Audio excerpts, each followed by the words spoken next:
안에 이제 저희가 그 계시록에서 그 말씀을 드렸습니다. 그러니까 그 처음에 주님이 초림하셨을 때 그 유대인들이 주님을 받았으면은 이제 그때 그렇게 되면은 그 시점부터 이제 왕국이 시작될 수 있었다. 메시아 왕국이 시작될 수 있었는데 주님을 그러니까 예수님을 유대인들이 받아들이지 않는 바람에 왕국이 연기됐다고 말씀드렸죠. 왕국이 연기돼가지고 왕국이 연기돼서 그 왕국이 그때부터 지금 연기됐으니까 최소한 2000년 이상 연기가 된 거고요. 연기돼서 그 사이를 교회 시대가 왕국과 왕국이 연기된 그 사이가 교회 시대가 됐다라고 말씀을 드렸습니다. 그래서 그러다 보니까 이제 논리적으로 좀 그 문제를 삼으시는 분들 얘기는 이렇게 생각할 수 있다고 말씀드렸죠. 그러니까 그러면 구약의 대언서에서 계속 메시아가 와서 그 메시아가 그러니까 온다는 얘기도 있고 또 메시아가 또 그 핍박을 받는 얘기도 있는데 그러면은 결국은 주님은 이 모든 핍박 받을 거 알면서 왜 메시아를 보내셨니까 모든 거 아시는 분이 왜 이렇게 하셨나라는 얘기를 하시는 분들이 있고 그래서 주님의 전지전능하심하고 인간의 자유의지하고의 충돌이 있을 수 있다라는 말씀을 드렸었는데 단만 말씀드리면 저희가 주자님이 드린 설명을 정리해보면 주님이 전지전능하시다고 해서 인간의 자유의지가 없는 것은 아니다. 인간은 자유의지가 있는 거고 그러니까 선택은 인간이 할 수 있는 거고 단지 주님은 인간이 어떤 선택을 하든 그 선택에 따른 결과를 다 아신다. 그러니까 주님이 다 아시긴 하시지만 그 하나하나의 그 선택 자체의 자유의지는 인간이 가지고 있다. 이렇게 말씀드렸죠. 근데 진짜 자유의지하고 전지전능하심에 대한 거는 굉장히 중요한 주제인데요. 사실은 자유의지가 없으면 사실 저희가 이렇게 살아있는 의미가 없어집니다. 못하는 사람이 이거 어차피 모든 게 결정되어 있고 우리가 이렇게 하고 저렇게 하고 다 결론은 나와 있는데 그러니까 우리가 선택권이 있고 그 선택을 제대로 하기 위해서 성경도 공부하고 열심히 사는 거 아니겠습니까? 그럼 열심히 살 이유가 없는 거죠. 모든 걸 주님이 결정해줬고 우리 가만히 있으면 되는데 사실 그래서 그 자유의지를 이제 그 없게 하고 하는 게 이게 소위 말하는 예종론이거든요. 예종론이 이제 그런 건데 예종론이 이유는 이해가 됩니다. 왜냐하면 주님의 전지전능하심을 강조하다 보니까 자유의지가 없는 아니는데 그렇게 되면 인생을 살 목적이 없어질 뿐더러 전도의 목적도 없어지고요. 그러니까 무차별로 이 세상을 사는 의미가 없어지는 문제가 생겨요. 발생합니다. 그래서 그런 부분 때문에 주님은 모든 걸 다 아시지만 결정하지는 않는 모든 결정에 따른 결과는 다 아시지만 하지만 결정하지 않는 결정은 누가 하느냐? 인간의 자유죠.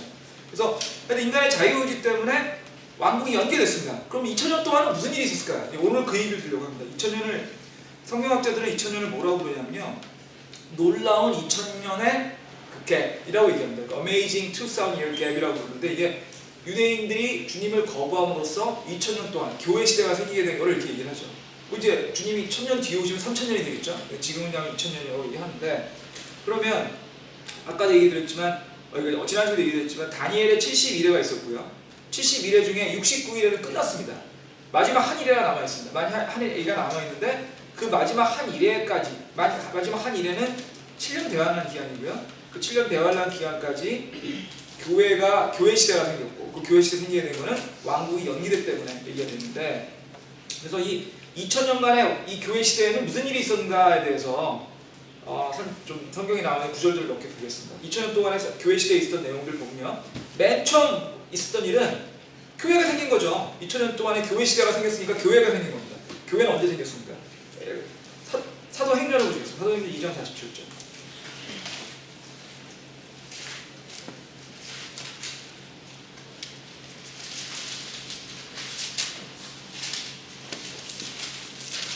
제가 읽겠습니다. 하나님을 찬양하며 온 백성에게 호감을 얻으니 주께서 구원받아야 할 자들을 날마다 교회에 더하시니라. 교회가 생긴 겁니다. 교회가 생긴 겁니다. 지금 그 사도행전 2장이 굉장히 재밌는 장인데요. 그 앞에 있는 걸 좀 볼까요? 그 2장 1절 잠깐 보시겠습니다. 이게 이제 오순절 성령 강림이죠. 1절부터 읽겠습니다. 오순절 날이 충만히 일어났을 때 그들이 다 한마음이 되어 한 곳에 있더라. 갑자기 하늘로부터 급하고 강한 바람 소리 같은 것이 나고 그들이 앉아있던 온 집안에 가득하며 또 불의 같이 갈라진 것이 그들에게 나타나 그들 각 사람이 앉더니 그들이 다 성령님을 충만하여 성령께서 그들에게 말하게 하신 대로 다른 언어들로 말하기를 시작하니라. 지금 이게 성령 강림에 대한 얘기죠. 보통 대부분의 그 기독교 학자들, 대부분의 성경학자들은 뭐라고 얘기를 하냐면 교회의 시작을 이 오순절 성령 강림으로 얘기를 합니다. 성령이 내려오심으로써 성령이. 근데 사실은 설도 있습니다. 어떤 분들은 이제 그 이전부터 교회가 있었다라고 말씀하시는 분도 있고요. 그렇게 가르치시는 분들도 꽤 있습니다. 근데 일반적으로는 성령 강림 인류를 통해서 그날부터 오순절부터 그 성령이 내려오므로써 교회가 시작다. 왜냐하면 교회는 그 예수님의 몸된 교회라고 하는 것은 결국 성령으로 이루어지는 거기 때문에 그렇게 보통 말씀드렸는데, 그래서 첫 번째로 하여튼 이렇게 할 수 있는 것은 바로 이렇게 성령 강림을 통한 교회의 시작이 있었다. 교회 시작이 돼야 되니까요. 그 다음은요.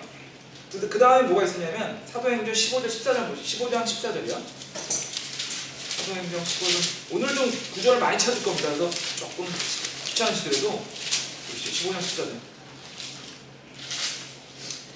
하나님께서 처음으로 이방인들 가운데 자신의 이름을 위하여 한 백성을 취해내시려고 그들을 찾아가신 것을 시므온이 밝히 말하였으니, 이게 무슨 얘기냐면요, 이방인들 가운데서 본인 주님의 백성을 취해내시겠다는 거잖아요. 결국 이것도 교회를 만드신 겁니다. 그 뭐냐면 이방인들 중에서 주님의 몸된 교회에 들어갈 사람들, 그러니까 우리 같은 사람들이죠. 간단히 얘기하면 유대인은 아니지만 주님의 몸된 교회에서 주님 몸에 들어갈 수 있는 그런 사람들을 취해내셨다. 교회가 시작됐다는 얘기하고 연결되는 얘기입니다. 그래서 이런 게 있었고요. 그 다음에 또 뭐가 있냐면 로마서 11장 25절입니다. 로마서 11장 25절, 이거 제가 모세 오경하면서 몇 번 읽었던 구절입니다. 로마서 11장 25절이요.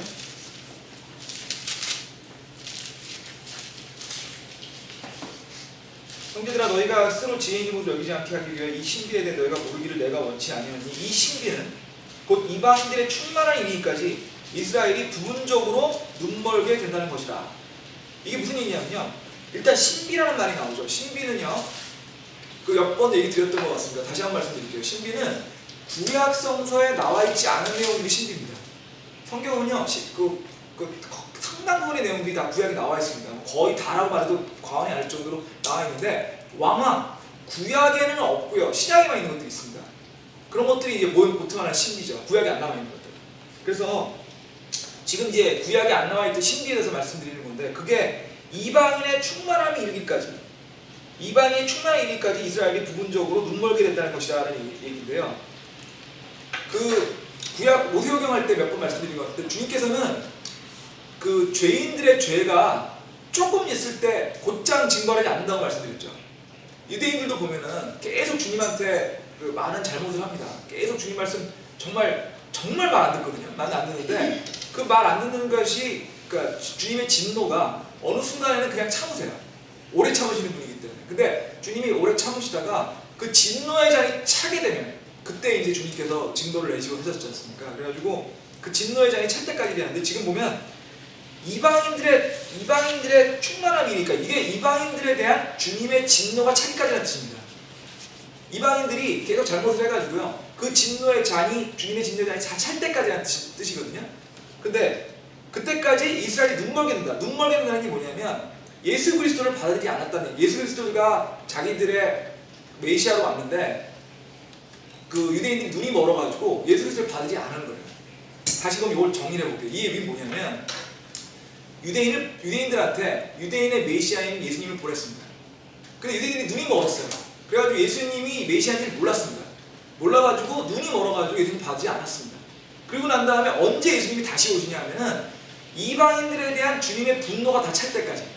그러니까 이방인들이 나쁜 짓을 많이 해가지고 주님이 참다가 안 되겠다 할 때 오신다는 겁니다. 그게 뭐죠? 환난인 거예요. 이해 잘 안 되세요? 다시 한 번 말씀드릴게요. 보세요. 메시아가 오셨어요. 메시아가 오셨는데 유대인이 거부를 했습니다. 유대인을 구원하러 왔는데 거부를 하셨어요. 그죠? 그래서 왕국이 연기가 됐죠. 그 왕국이 연기돼가지고, 원래 유대인을 구원하러 오셨는데 왕국이 연기돼가지고 그 사이에 뭘 하셨냐면 이방인을 구원하신다는 거예요. 교회 시대가 이방인을 구원하는 거였어요. 물론 교회 시대에 유대인도 있을 수 있지만 대부분은 이방인이었습니까? 그러니까 교회 시대가 와서 이방인을 구원을 하세요. 교회 시대. 그런데 그럼에도 불구하고 이방인들이 또, 그러니까 우리 같은 이방인들이 주님에 대한 진노의 잔이 찰 때까지 죄를 짓는다는 거예요. 왜? 우리는 본성이 죄인이니까. 구원했음에도 불구하고. 그래서 이방인의 죄가 찰 때까지는 유대인이 주님을 받지 않는다는 겁니다. 그 이방인의 분노가 다 찼습니다. 그리고 난 다음에 그 주님의 분노가 오는 게 뭐죠? 대환란인 거예요. 그 환란기가 있고 난 다음에 유대인을 다시 구원하신다는 얘기가 바로 그 계시록이 아니라 로마서 11장 25절부터 있는 얘기입니다. 그 26절 보세요. 그리하여 모든 이스라엘이 구원을 받으리라. 이것이 기록된 바 시온에서 구축자가 나와 야곱에서 경건치 않은 걸 돌이키니 내가 그들의 죄를 제거할 때까지 이것이 그들을 향한 내 언약이라 함과 같으니라. 이게 대학 환난을 통해서 대학 환난기를 통해서 이스라엘 백성들을 구원하시겠다. 그럼 그때까지 뭐냐? 이방인의 모든 이방인에 대한 충만함 이룰 때까지 기다리시다는 얘기죠. 요 얘기가 계시록에 연결되는 거예요. 계시록 얘기를 요약한 거죠, 어떻게 보면. 근데 로마서 누가 썼습니까? 바울이 썼습니다. 계시록 누가 썼죠? 사도 요한이 썼죠. 그러니까 지금 성경에 있는 내용들이 이게 성령님이 전하라고 하는 얘기가 이런 겁니다. 실제로 쓴 사람들이 다 달라요. 스가랴서, 다니엘서 뭐 많지 않습니까? 근데 그 다른 얘기들이 있는데 그 다른 로마서는 바울이 썼고요. 그 다른 사람들이 쓴 책들이 전체적인 줄거리를 하나로 연결해서 얘기하고 있다는 거. 이거는 결국 하나의 저자, 성령님께서 맞지 않으면 이런 통일성이 없다는 뜻을 말씀드리고 있는 거예요. 그래서 결국 이제 이방인의 충만이 찰 때까지 얘기가 있었고요. 그 다음에 또 뭐가 있냐면요. 고린도전서 10장 13절입니다. 고린도전서 10장 13절.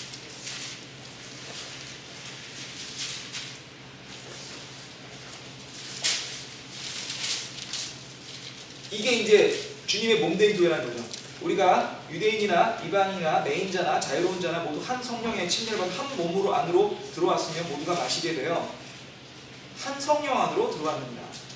이게 이제 주님의 몸된 교회가 된다는 얘기예요. 모든 사람, 유대인이건 이방인이건 매인자건 자유로운 자.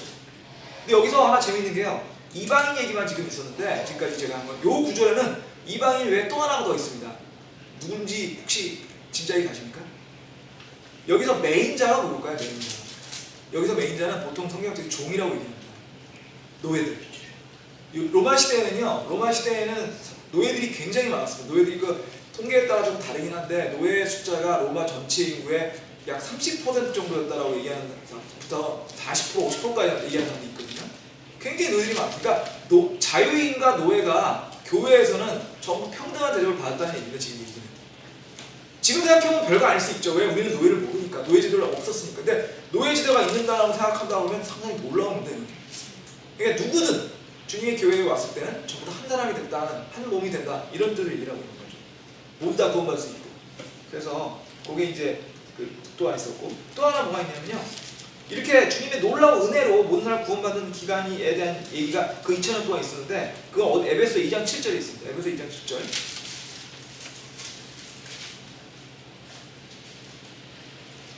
에베소 2장 7절 제가 읽었어요. 이것은 그분께서 그리스도 예수님을 통해 우리에게 베푸신 친족 속에 담긴 자신의 은혜의 지극히 풍성함을 다가오는 시대들 속에서 보여주려 하십니다. 그러니까 그 2000년 동안, 우리 지금까지 2000년 동안 교회 시대에 주님께서 주님의 은혜를 주신다는, 은혜를 보여준다는 겁니다. 지금 우리가 가지고 있는 복음이 무슨 복음이냐면 은혜의 복음이거든요. 제가 좀 이따 말씀드릴 텐데요. 복음은 하나만 있는 게 아니에요. 복음은 여러 가지가 있습니다. 복음이라는 말은 보통 명사입니다. 보통 명사. 복음이라는 게 특별한 다른 뜻이 아니고 좋은 소식이라는 뜻이거든요. 근데 복음 중에 우리가 제일 많이 알고 있는 게 은혜의 복음이죠. 은혜의 복음이 주님의 은혜로서 구원받는 복음이거든요. 근데 우리가 말하는 은혜의 복음하고 왕국 복음은 다른 겁니다. 주님의 왕국이 오신다는 복음하고 우리가 은혜로 구원받는 게 다른 얘기잖아요. 그래서 지금 여기는 이제 은혜의 복음을 얘기하는 그 은혜에 대한 얘기를 하고 있는 거예요. 그래서 이걸 정리를 해보면 예수님이 메시아로 와서 누구를 구원하러 왔냐면 유대인을 구원하러 왔어요. 유대인의 왕으로서. 유대인이 그 예수님을 눈이 멀어가지고 거부했습니다. 왕국이 연기됐습니다. 그 사이에 뭐가 있었냐면 결론만 얘기해드리면 우리 같은 이방인을 구원하셨다는 거예요. 뭘로? 은혜로. 우리 같은 이방인을 은혜로 구원하셔서 그 은혜로 구원받은 이방인을 예수님이 몸된 교회 안에 넣어가지고 교회를 만드셨다. 그리고 그동안에 교회가 있었다. 그리고 어떻게 생각하면 예수님을 주님이 거부했음으로써 우리가 구원받는 것으로 말이 되는 거예요. 예수님을 만약에 유대인들이 거부하지 않았다면 우리한테 기회도 안 했을 텐데. 근데 어쨌든 그런 예수님 왕국의 복음이 유대인들의 문제로서 연기되는 사이에 우리 같은 이방인들에게 복음이 전해졌고 이방인들이 은혜의 복음으로서 구원받아서 예수님의 몸된 교회가 될 수 있는 일이 그날 지난 2000년 동안의 교회 시대에서 있었던 일이다. 이게 굉장히 놀라운 얘기인데요. 그럼 교회 시대는요, 아까 얘기 드렸죠. 교회 시대는 언제 시작이 됐다고요? 성령님이 내려와서 시작이 됐습니다. 갑자기 시작됐죠. 갑자기. 물론 안 그렇게 얘기하시는 분도 있습니다. 제가 얘기 드리는 건 전체 다소서를 얘기 드리는 거예요. 한 90%의 그 성경학자들은 교회가 성령 그 내려오신 오순절날 시작돼서 이해하거든요. 그래서 그 기준하면 갑자기 시작됩니다. 교회는 언제 없어지나요? 교회 시간 언제 끝나죠? 휴거에서 끝나죠. 휴거도 갑자기 없어지는 겁니다. 갑자기 시작된 교회 시대가 갑자기 끝나는 거죠. 말이 되지 않습니까? 갑자기 시작. 그리고 성령님이 내려와서 시작된 교회가 예수님이 휴거함으로써 끝나시는 거예요. 그것도 딱 매칭이 되지 않으십니까? 그래서 보통 뭐라고 얘기하냐면 이 교회 시대가 성령님의 내려오심으로 시작이 돼서 휴거로 끝나는 것이 가장 적합한 해석일 수밖에 없다. 전체 그 성경에 나오는 얘기를 문자로 해석하게 되면 그렇게밖에 해석할 수 없다. 이렇게도 말씀 많이 하십니다. 저도 그렇게 생각을 하고요. 그래서 이렇게 얘기해도 근데 이게 이렇게 해석을 하는 게 제가 나중에 다시 좀 아마 다음 시간이나 다음 시간은 집중적으로 뭐를 말씀드릴 거냐면 천년왕국에 대한 학설들을 말씀드릴 거예요. 전천년주의, 그다음에 무천년주의, 후천년주의라는 걸 좀 자세히 설명을 드릴 건데요. 그지 전천년주의라는 게 그냥 우리가 믿는 게 전천년주의니까 전천년주의라는 건 뭐냐면 천년왕국을 하기 전에 주님이 먼저 오신다는 거거든요. 그래서 전천년주의다 그냥 천년왕국 하기 전에 오시기 때문에 전천. 근데 전천년주의가 얘기가 되는 게 훨씬 더 말이 되는 게 주님이 왜 오시죠? 교회를 휴거하게 오시는 거예요. 그러니까 왕국 전에 오셔야 될 거 아닙니까? 주님이 교회를 휴거하고 그리고 난 다음에 주님이 직접 다스릴 거거든요. 그럼 당연히 천년왕국 전에 오셔야 말이 되잖아요. 논리적으로. 그래서 전천년주의하고 지금 그 교회 휴거설하고 이것이 가장 성경에 있는 전체 문맥과 맥락에서 맞다라는 얘기들을 많이 하시거든요. 그렇게 말씀을 드리고요. 근데 여기서 한두 가지 좀 더 말씀드리면요. 근데 지금 요거 부분에서 약간씩 오해들이 있어요. 어떤 오해들이 있냐면 오해라기보다는 이제 견해가 다르다고 말씀드릴 수 있는데 그 전천년주의로 믿는 거에도 두 가지가 있을 수 있습니다. 하나는 세대주의적 전천년주의도 있고 그다음에 역사주의적 전천년주의도 있는데 뭐 어렵게 생각하지 마시고요.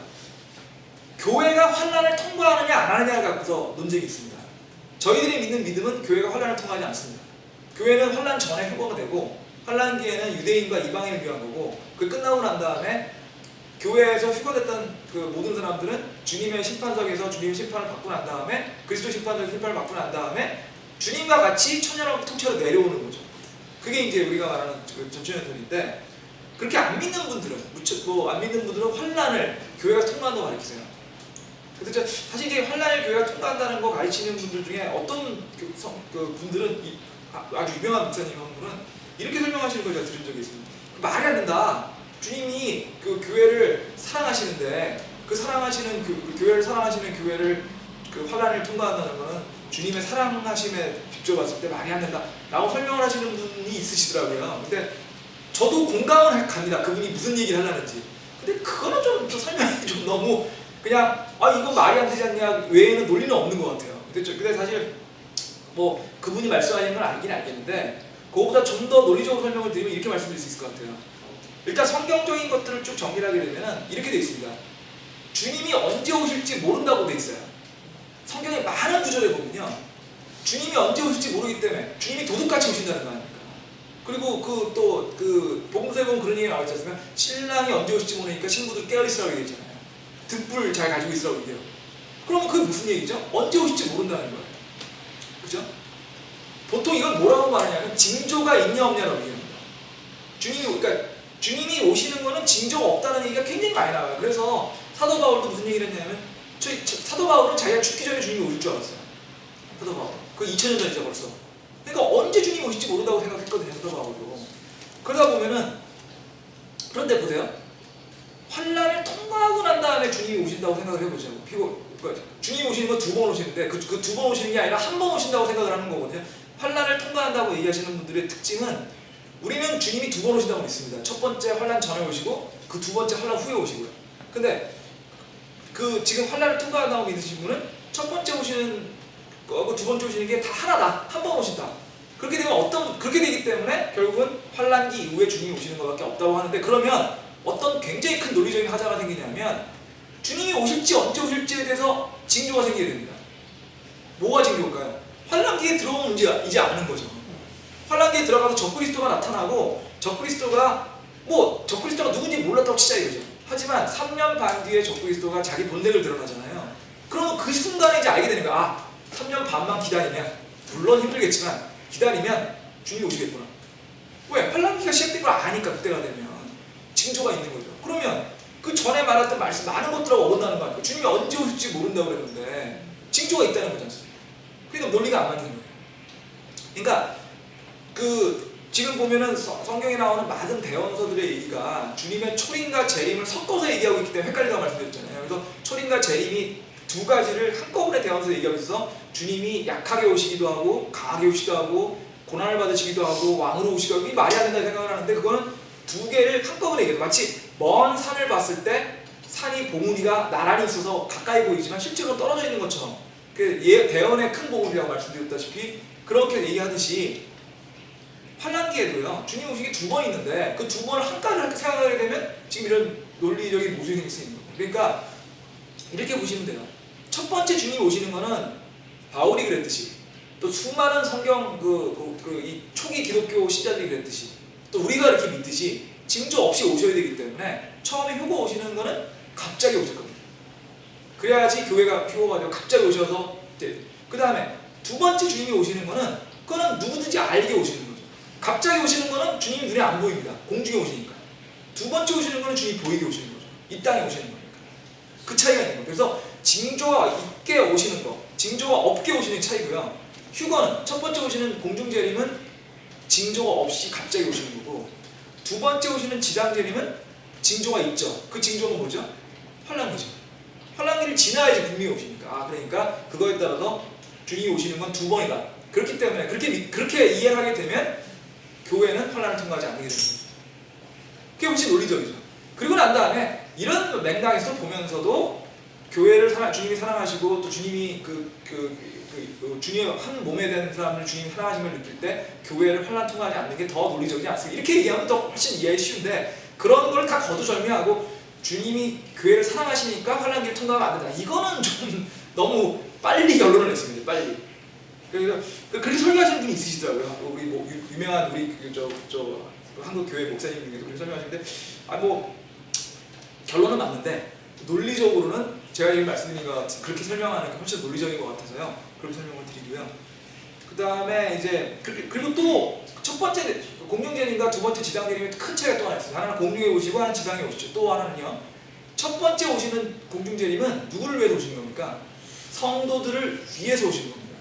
성도들을 구원해주기 위해서. 그래서 영어 주석서들은 뭐라고 되어 있냐면 for saints라고 되어 있습니다. 성도들을 위해서 for saints라고 되어 있고요. 두 번째 지상 재림은 어떻게 오시죠? 성도들과 함께 오시죠. with saints라고 되어 있습니다. 성도들 함께 오시죠. 그러니까 구원 처음에 오실 때는 우리를 올라가신 거고 두 번째 우리랑 같이 내려오시는 거예요. 뭐하러 오시죠? 이 지상을 오실 천년왕국을 통치하기 위해 오시는 거죠. 그렇게 되어 있고요. 그래서 지금 이제 여기까지가 이제 교회 시대에 대한 얘기를 하는데 여기서 한 가지 이제 중요한 이런 맥락에서 이제 또 오해하기 많이 쉬운 얘기를 많이 드리면요. 마태복음 24장 14절을 잠깐 보시죠. 마태복음 24장 14절.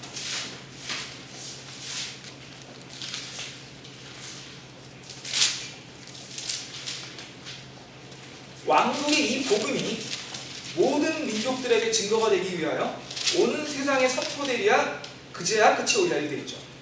그러니까 여기를 왕국을 지우고 보세요. 이 복음이 모든 백족들에게 증거가 되기 위해 온 세상 선포되리야 그제야 끝이 오리라 이렇게 되어 있죠. 그죠? 그러면 그냥 이걸 그냥 성경을 사랑을 하지만 열심히 공부하지 않은 사람 입장에서 생각해보면 복음이 이 세상에 전파가 돼야 주님이 오시겠구나 생각하시겠죠. 그렇죠?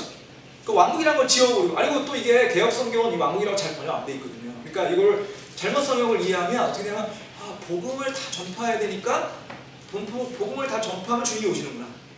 주님을 그럼 뒤집어 얘기하면 주님을 이 땅에 오시게 하려면 복음을 전파해야 되겠네.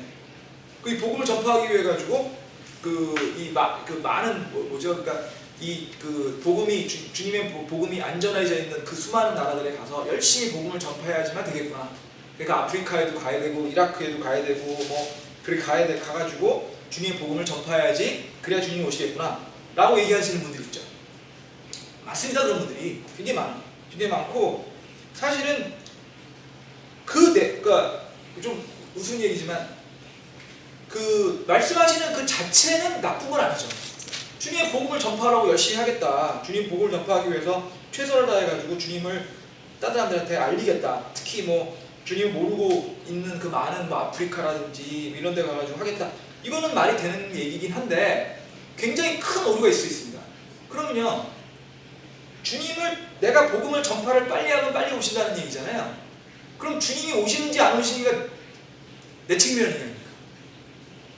그죠? 근데 주님이 언제 오시는지 아닌지 모르신다고 그랬잖아요. 전혀 모른다고 그랬고, 또 주님이 오시는 건 언제, 주님이 오시는 거는 너가 알 바 아니고 오셨어요. 복음에 보면은 언제 오시는가 이때 너가 알 바 아니고 오셨습니다. 만약에 우리가 복음을 전파하는 걸 터도 주님이 올 수 있었다면 주님이 그런 얘기 하시면 안 되는 거죠. 네가 복음을 열심히 전파하면 올게 이렇게 얘기했어요. 그렇게 안 하셨거든요. 언제 오는지는 알 바 아니다 이렇게 얘기하셨죠. 그리고 더 무서운 얘기는요, 이렇게 되면요, 주님이 오시는 거를 연기시킬 수도 있어요. 어떻게 연기하면 되죠? 복음을 전파 안 하면 되는 거죠. 열심히 복음을 전파 안 하면 주님이 못 오실 거 아닙니까? 그러고 뭐냐면 그냥 말로, 그러니까 이게 좋은 뜻으로 해석을 해서 주님을 전파하게 노력하시는 분들한테는 나쁠 게 없지만, 또 반대로 좀 이렇게 좀 삐딱한 사람 입장에서 그럼 주님 오시면 오시려면 환난기도 있어야 되고 여러 가지 어려움이 있으니 뭐 대충 하면은 내가 죽고 한 1000년쯤 있다 오시는 게 낫겠다 하면 대충 하시면 되는 거죠. 그러니까 이 논리적으로 말이 안 되는 거예요. 성경 굉장히 논리적인 책이거든요.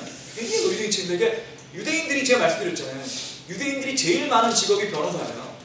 의사, 변호사 제일 많습니다, 유대인들이.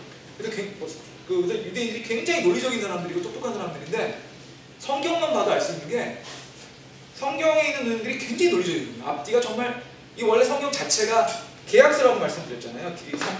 성경의 성격 자체 계약서, 약이라는 게 계약의 약자니까. 그래가지고 사실은 아주 정교한 책인데, 그런 책인데 지금 말씀드린 것처럼 그렇게 논리가 되면 말이 안 되겠습니다. 그럼 이런 게 우리나라에 많이 있어요. 그렇게 믿으시는 분들, 복음을 전파해야 오해서 예를 들면 뭐 큰 교회 중에서 온누리 교회 그런 데 가시면, 온누리 교회 이런 데서는 이렇게 복음 전파하는 그런 모임들이 있으시거든요. 큰 모임들이 있죠. 그런 분들 그런 모임들 같은 데 보면 복음을 전파해 주님이 오신다라고 얘기를 하시죠. 열심히 있으신 분들이죠. 주님 사랑하시는 분들이고 굉장히 좋으신 분들입니다. 문제는 주님을 잘못 이해했다는 거죠. 여기서 가장 큰 잘못 이해는 뭐냐면요, 여기에서 말하는 복음이 첫 번째는 은혜의 복음이 아니라는 거예요. 우리가 지금 그분들이 말씀하시는 복음, 우리 보통 은혜의 복음이라고 생각하거든요. 은혜의 복음은 뭐죠? 주님의 은혜로 구원받는다, 영생을 얻는다, 이거예요. 하지만 여기서 말하는 복음은 왕국의 복음입니다.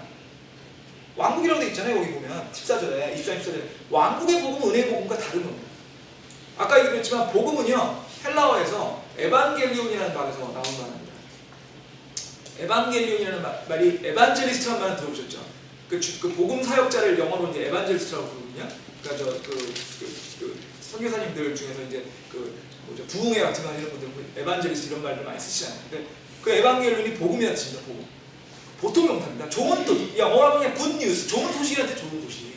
그러니까 복음은 여러 가지가 있을 수 있어요.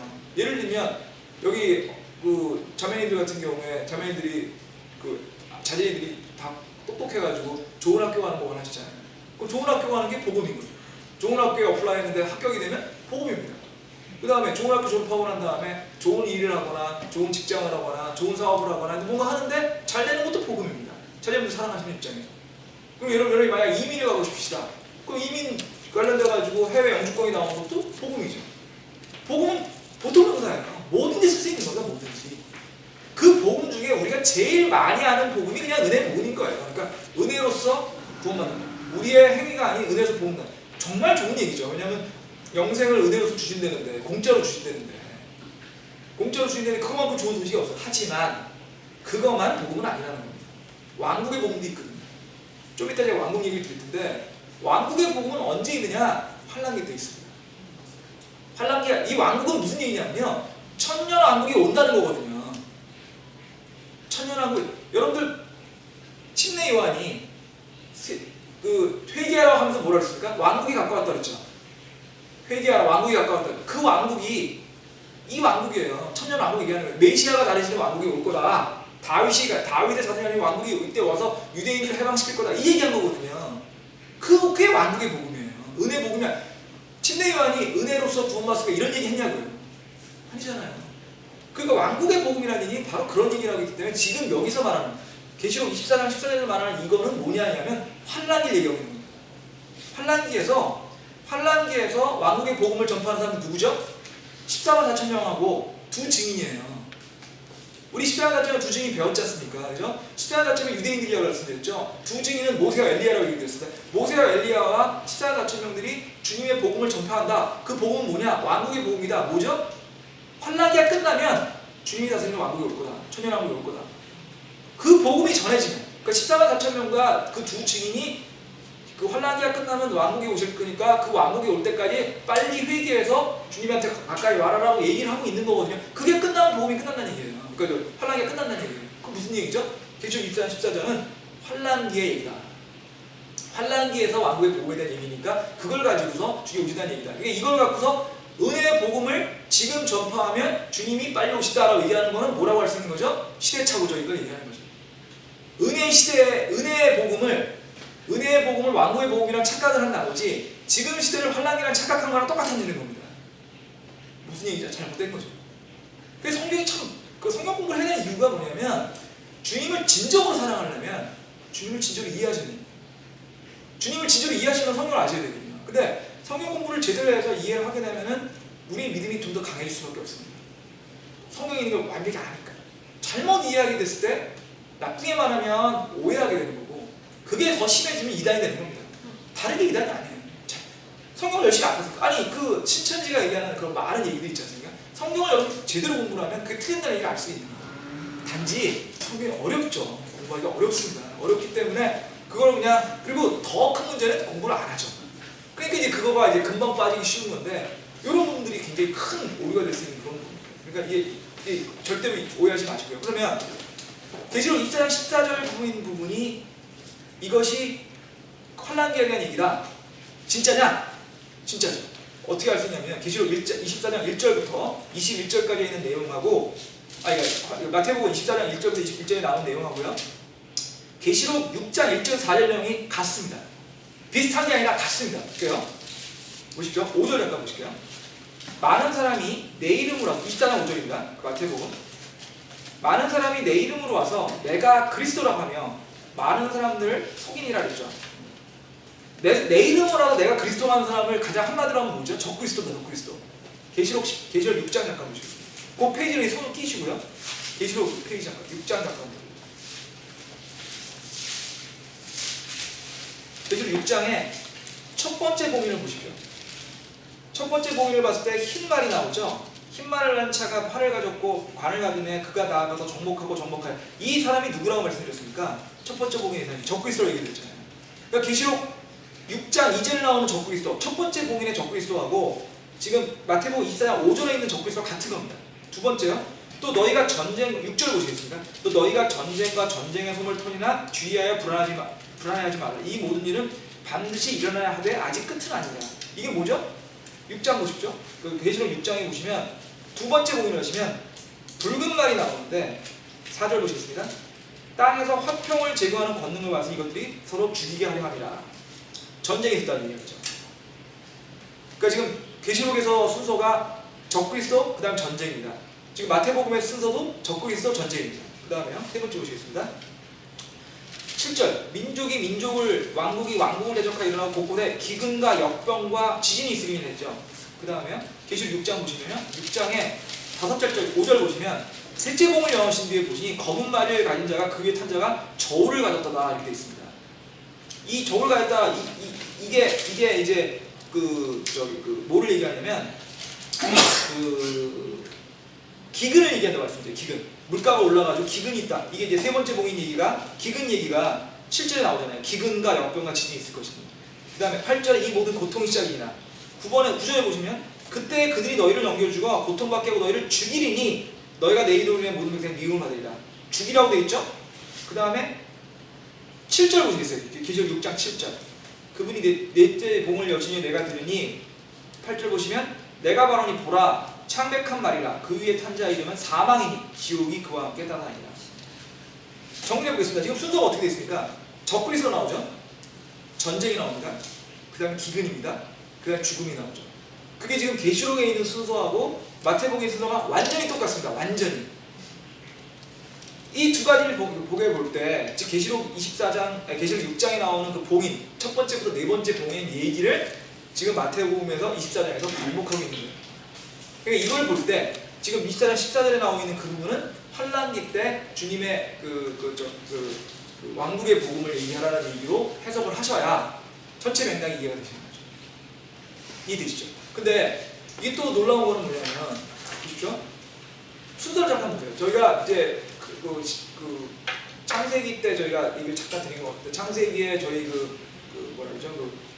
주님이 창조하신 순서가 학자들이, 그러니까 생물학자들이 보면은 생물들이 발전한 순서하고 같다는 얘기들이 있거든요.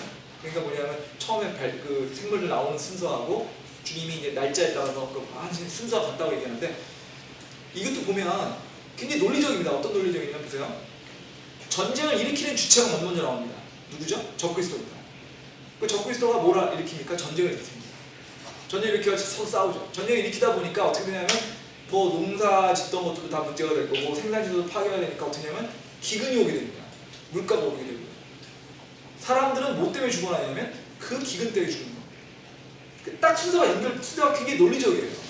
이게 만약 반대로 기근이 먼저 나왔거나 죽음이 먼저 나오면 논리적으로 좀 이해가 안 될 수 있습니다. 이게 왜 먼저 나오죠? 근데 보시면 적그리스도가 나와서 전쟁을 일으킨 다음에 기근이 일어나니까 그 기근으로 사람이 죽는 거예요. 근데 재밌는 거는 전쟁에서도 실제로 이렇게 일어납니다. 실제로 이렇게 일어납니다. 그래서 2차 대전이나 아니면 각종 전쟁들을 보면은 병력들이 죽은 것 중에 총알로 죽은 것보다 궁주로 죽은 사람이 더 많아요. 잘 안 믿기시죠? 더 많습니다. 특히 태평양 전쟁 같이 일본이 미국이랑 싸웠을 때 일본군 전투 손실률을 보면 전체 손실률의 70%가 굶어 죽었습니다. 보급이 끊어져요. 그러니까 섬에 가서 전쟁을 하는데 그 겉에서 해군끼리 싸워가지고 배들이 다 침몰이 된 거예요. 그럼 섬으로 보급선이 갈 수가 없을 거 아닙니까? 그 보급선이 갈 수가 없으니까 거기 있는 보급이 끊어져가지고 다 죽은 거예요. 뭐 유명한 전투들이 많이 있죠. 뭐 과달카날이라든지 뭐 뉴기니아라든지 이런 데 다 일본군들은 거의 다 굶어 죽었습니다. 그리고 더 무서운 거는 항복을 했으면 죽지는 않았을 텐데 항복을 하지 말라고 하다 보니까 항복 안 하고 그냥 굶어 죽었어요. 믿겨지지 않으시겠지만. 그러니까 지금 보면 잘못된 지도자를 통해서 일본 같은 경우는 천황이겠죠. 잘못된 전쟁을 일으켰습니다. 전쟁을 일으켜가지고요. 그랬더니 보급이 끊어졌어요. 전쟁에 져서 기근이 왔습니다. 그거 죽은 거예요. 그 수단입니다. 지금 그래서 결과적으로 지금 이 마태복음 24장에 있는 내용과 계시록의 내용은 같고, 또 이것이 저희들의 역사를 이렇게 볼 때 굉장히 논리적인 순서고, 이런 걸 모든 걸 볼 때 결국은 그 마태복음 24장에 있는 그 복음은 환란기 때 나오는 복음이고, 그 환란기에 나오는 복음으로서 명백하게 뭐라고 되어 있냐면 왕국의 복음이라고 되어 있습니다. 그 왕국의 복음은 은혜 복음이랑 다르다는 거예요. 그럼 여기서 이제 또 하나 알아볼 게 있어요. 그러면 도대체 왕국이 뭐냐는 거죠. 왕국 수업을 제가 한 7주 내지 8주 했던 것 같은데 안 들으신 분들이 있으시죠? 안 들으신 분들 있으시죠? 안 들으셨죠? 그럼 왕국 복음 얘기 조금 설명을 드릴게요. 그러면 왕국이라는 게요, 개역 성경의 왕국이라는 번역이 나라로 되어 있습니다. 그래서 헷갈립니다. 왕국인지 나라인지. 영어로 킹덤이라고 되어 있거든요. 킹덤이라고 되어 있는데 킹덤하고 왕국하고 나라하고 이렇게 번역들이 다르다 보니까 도대체 이게 뭔 소린가 때문에 많이 헷갈리고, 또 왕국이라는 말에 대해서 사실은 설명들이 잘 안 되어 있습니다. 그러다 보니까 도대체 왕국이 뭔지도 들어본 적 없으시죠? 저도 없었거든요. 저도 없었어요. 저도 이번에 성경 공부를 하면서 왕국에 대한 공부를 하다가 이제 알게 됐는데, 성경학자들이 뭐라고 얘기하냐면 성경의 주제는 왕국이라고 얘기해요. 구원이 아니고. 성경에서 가장 많이 나오는 얘기를 정리해보면 왕국이라는 얘기입니다. 뭐냐면요, 성경의 구약이라고 신약을 정리했을 때 한마디로 요약을 하면 메시아가 오셔서 통치하는 왕국이 올 거라는 거예요. 그죠? 생각해보니까 그러니까 듣고 보니 그렇지 않습니까? 구약이 내내 그 얘기하니까 메시아가 올 거다. 메시아가 올 거고 그 메시아가 와서 왕국을 할 거다. 신약은 뭐죠? 그 메시아가 주님이라는 얘기죠. 그 다음에 맨 마지막에 뭡니까? 그 메시아인 주님이 오셔서 이 땅에 왕국을 만드실 거다. 그 얘기잖아요. 성경 처음부터까지 딱 한마디만 요약을 하면 구원이 아니라니까요. 왕국이라니까. 제일 많이 나오는 게. 그럼 그 왕국이 뭔지 아냐? 모른다는 거예요. 왕국은요, 요약해서 말씀드리면 뭐 오늘 그것만 얘기하면 끝날 것 같네요. 한 10분 남은 것 같아요. 왕국은 통치 범위란 뜻입니다. 원래 헬라어의 원문은 통치 범위라고 되어 있습니다. 직역을 하면. 그러니까 주님이 다스리는 영역이라고 생각하시면 돼요. 그래서 근데 왜 성경의 왕국이 이렇게 어렵냐?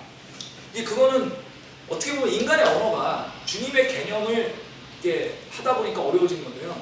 왕국이라는 단어가 여러 가지 뜻을 쓰여서 그래요. 성경의 왕국은요 최소한 5가지의 뜻을 쓰이고 있습니다.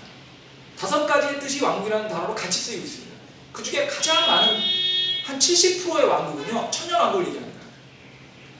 그러니까 왕국의 천년왕국은 뭐냐면 미래에 올 거죠. 지금 아직 안 왔죠. 미래에 와서 미래에 주님이 오셔서 이 땅에서 직접 통치할 나라 천년왕국, 그게 천년왕국입니다. 그럼 언제 오냐면 미래에 오고요. 위치는 어디 있죠? 이 땅에 있습니다. 그러니까 미래에 주님이 오셔서 여기 만드신, 이 땅에 만드신 주님이 직접 통치하는 나라 왕국입니다. 그리고 그 왕국은 우리 입장에서 볼 때 진정한 유토피아가 될 겁니다. 이렇게 생각하시면 돼요. 지금 우리가 살고 있는 세상이 행복한 유토피아냐는 거죠. 행복이 너무 겨워서 죽을 것 같은 나라 되게 살고 있습니까? 아니지 않습니까? 정말 죽지 못해 살 정도의 고통스러운 세상에 살고 있지 않습니까? 이런 고통을 없애줄 거는 주님이 오셔서 하는 그 왕국밖에 없다는 겁니다. 그게 주님이 오시는 왕국이고 성경이라는 그 왕국의 70%가 그거예요. 그래서 왕국 얘기 나왔는데 헷갈린다. 그럼 천년왕국을 생각하셔도 70%는 맞는 거예요. 근데 어려운 건 뭐냐? 나머지 30%가 있기 때문에 어려운 거예요. 나머지 30%가 있기 때문에. 근데 쉬운 법도 얘기해 드릴게요. 그냥 왕국 중에서 이런 구약에 나오는 왕국 중에 어떤 왕국이 있냐면 그냥 다윗의 왕국. 모세도 왕은 아니었지만 실질적으로 왕이었죠. 그 모세가 다스리던 그 50년간의 그 광야 시대에 있던 그 사람들. 그게 다 왕국이에요. 그걸 뭐라고 하면 제사장들이 다스리는 땅 왕국이거든요. 제사장 왕국이라고 부르죠. 제사장 왕국. 그것도 왕국이라고 부릅니다. 근데 그거는 왕국 중에 가장 중요도가 떨어지는 거예요. 그걸 금방 알 수 있죠. 그건 구약에만 나오니까. 이거 뭐 큰 어려운 거. 이제 헷갈리는 게 그 다음부터인데요. 현재 지금 우리가 살고 있는 현재에도 왕국이 3가지 형태가 있어요. 쉬운 것부터 얘기해드릴게요. 우리가 제일 알기 쉬운 게 뭐 있죠? 셋째 하늘에 지금 하나님이 계시잖아요. 셋째 하늘에 하나님이 계시고 하나님이 이 우주 만물을 통치하고 계시죠. 그것도 왕국입니다. 셋째 하늘에 지금 하나님, 그거는 영원한 왕국이죠. 영원한 왕국. 영어로 유니버설 킹덤이라고 부릅니다. 영원한 왕국, 영원한 왕국. 그거는 뭐 우리가 셋째 하늘에 올라가는 날, 우리가 죽어서 셋째 하늘에 올라가는 날 보게 되겠죠. 그리고 그거는 이미 세상을 통치하고 그것도 그렇게 어렵지 않습니다. 그냥 쉽게 생각하시면 천국이에요. 천국. 천국에 갔을 때 갈 수 있는 왕국. 그것도 왕국. 그것도 헷갈리지 않으시죠? 그 다음 왕국도 생각이 헷갈리지 않습니다. 뭐냐면 지금 이 세상에 주님의 이름으로 있는 사람들이 어디에 있죠? 교회에 있죠. 근데 정확히는 교계입니다. 교회가 아니고. 왜냐하면 주님을 앞세우고는 있지만 진정한 의미의 교회가 아닌 데도 있거든요. 대표적인 게 가톨릭 같은 경우. 가톨릭이거나 아니면은 뭐 이런 데서 그런 것들이 다 있었는데 그걸 다 묶어서 어쨌든 주님을 앞세우고 있잖아요. 그게 맞는 얘기든 틀린 얘기든 간에 어쨌든 주님이 자기들을 교회에 가장 우두머리로 위장하죠. 그래서 교회라고 얘기 안 하고 교계라고 얘기합니다. 교계. 가톨릭, 그 다음에 무슨 개신교, 우리 같은 침례교, 그 다음에 무슨 동방정교 이런 거 다 합해가지고 교계라고. 그 교회도 주님이 어드러미시니까 그것도 일종의 왕국이라고 부릅니다. 그것도 이게 어렵지 않죠. 이제 마지막으로 헷갈리는 게 우리들의 마음이 말이죠. 저희가 말씀드렸잖아요. 저희가 주님을 받아들이는 게 뭐라고 할 수 있죠? 저희가 성령 침례를 받아야 이제 진정으로 그리스도인이 되는 건데 성령 침례를 받게 되면 어떻게 된다고요? 저희 안에 주님이 들어오시는 거잖아요. 그럼 저희 안에 들어와가지고 저희 그리스도인들의 안에 통치자가 누가 되냐면 주님이 되십니다. 그리고 그 주님이 되시는 그거는 뭐냐면 그럼 우리 몸에 있는 영이 주님의 통치 안에 있게 되는 거죠. 그래서 우리 몸속에 우리가 주님을 받아들여서 우리가 구원받았을 때 우리 몸속에 들어와서 우리 몸 안에 생기는 왕국이 생기게 됩니다. 그 영적인 왕국이라고 부릅니다. 영적인 왕국은 눈에 안 보이는 왕국이죠.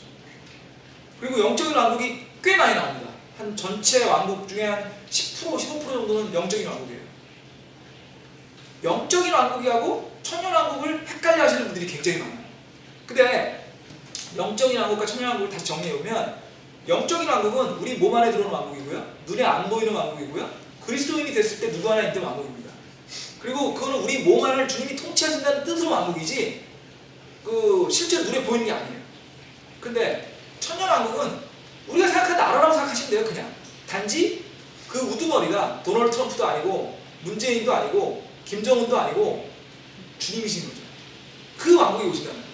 그래서 왕국이 이렇게 5가지의 많은 뜻을 이루고 있고 그 5가지의 뜻 중에서도 천년왕국이 제일 많은데 천년왕국과 영적인 왕국이 제일 헷갈리고 영적인 왕국과 천년왕국을 헷갈려 하시게 되기 때문에 천년왕국에 대해서 많은 문제들이 생깁니다.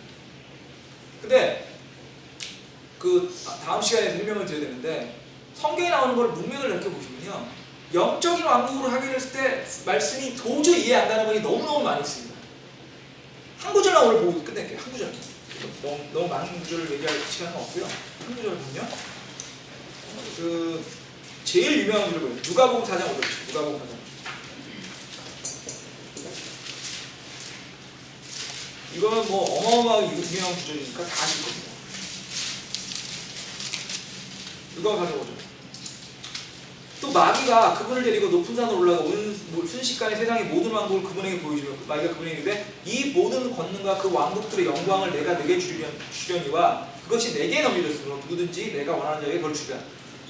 지금 주님이 그 마귀가 주님을 시험하고 있지 않습니까? 광야에서 주님을 산에 올라가가지고 이 땅을 보여주면서 이 왕국을 다 보여주면서 이 왕국이 다 내 거다.